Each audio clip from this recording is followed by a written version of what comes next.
Hey everybody, this week we're going to be talking about the LaxRecords.com 2019 Player of the Year candidates.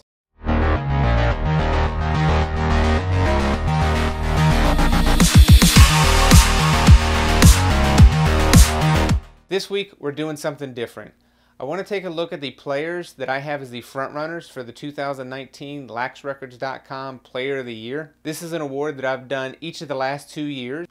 The first award went to Justin Shockey from Landon, one of the big face-off guys, obviously now at Maryland. Last year the award went to Nicky Solomon from Centennial, who is now at the University of North Carolina.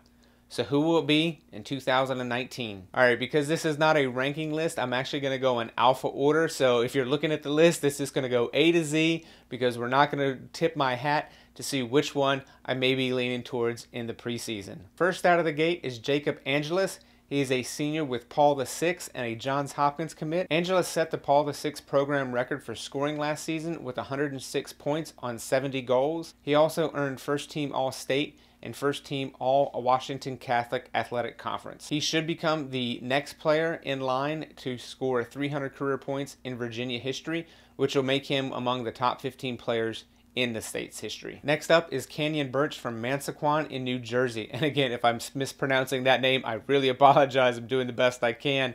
But Birch had a phenomenal junior season last year. He actually broke the New Jersey state record for scoring in a season when he scored 175 points. That was 5 points better than Teddy Hatfield's record that was set in 2014. And as if that was not enough, Birch now has a real shot at becoming New Jersey's all-time leading scorer. He only needs 80 points to break the state record, and just obviously he scored 175 last year, so 80 seemed well within reason for Birch. It's also worth noting that he only needs 89 goals to actually set the state record for most goals scored in a career, and of those 175 points, 123 of those came off goals.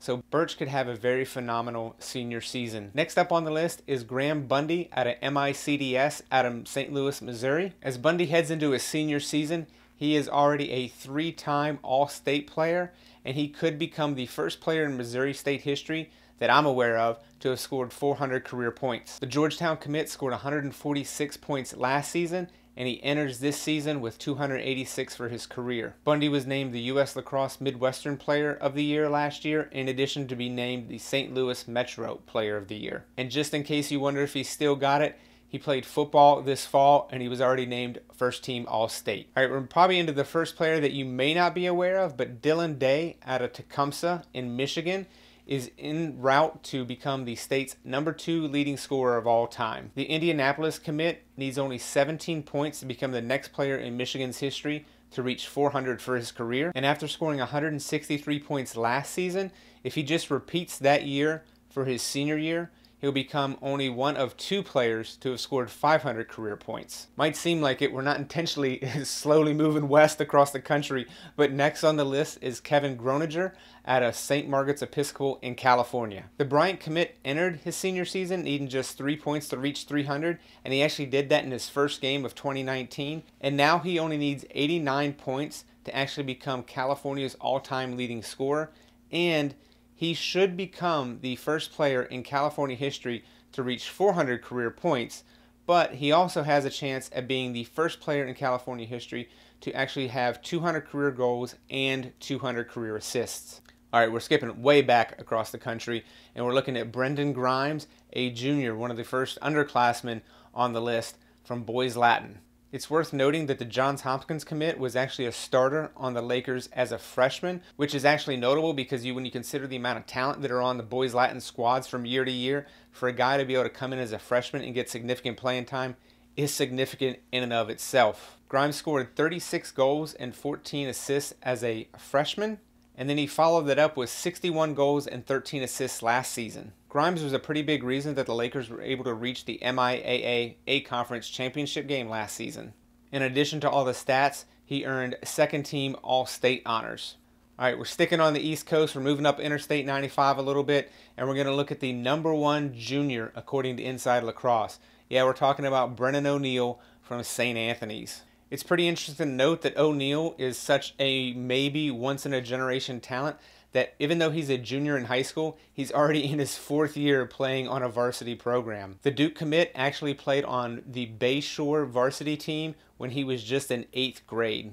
And before you think about saying that he may have played on the varsity but didn't contribute, he actually scored 98 points as an 8th grader playing on that varsity team. O'Neill enters his junior season with 245 career points, and considering the level of talent that St. Anthony's plays, another probably 98-point season, which he did last year, is well within the realm of possibility, maybe a little bit more, but I totally expect O'Neill to be either approaching 400 career points if he doesn't reach 400 career points by the end of his junior year. We're getting into a little bit of theme here because now we're looking at the #1 senior according to Inside Lacrosse.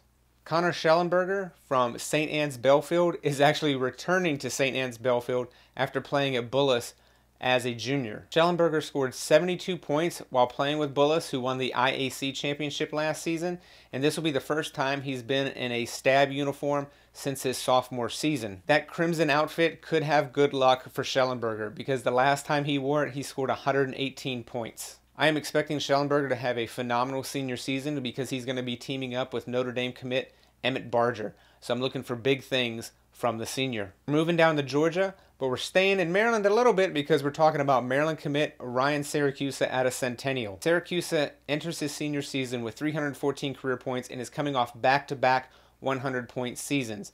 Now his role with the team is changing just a little bit. If anybody watched episode 2 of the weekly highlights show, you'll know that the previous 3 seasons he was playing with Nicky Solomon, who really allowed him to be more of a goal scorer. But now this year, he is taking on much more of a leadership role and has a completely different role with the team, so the offense is much more running through him than it ever has before.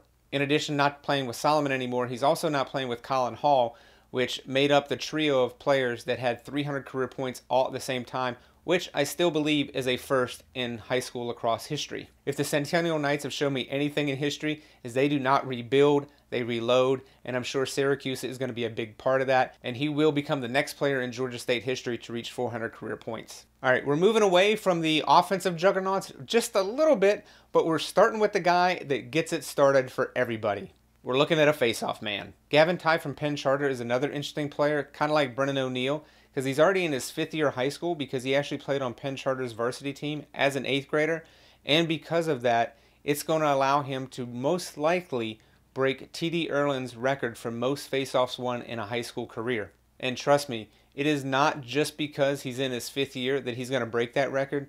Tai has continually improved every season, and considering the level of talent that Penn Charter plays against, they play in the Interact Conference against teams like Malvern Prep, against Haverford School, he has had his fair level of competition game in and game out. Just to give you an idea, just last season, Tai took 371 faceoffs and won 81% of those. Erlin's record of 1,116 career wins is more than likely going to go down, not by one, but by 2 players this season. We'll talk about that at a later show. But Tai enters this season 1,012 career wins. That's going to do it for this week's show. I'd like to know what you guys think. Are any of these players that you think should be the 2019 Player of the Year? Leave that in the comments below. Be sure to hit that subscribe button, hit that little bell, and hit the thumbs up. See you next week.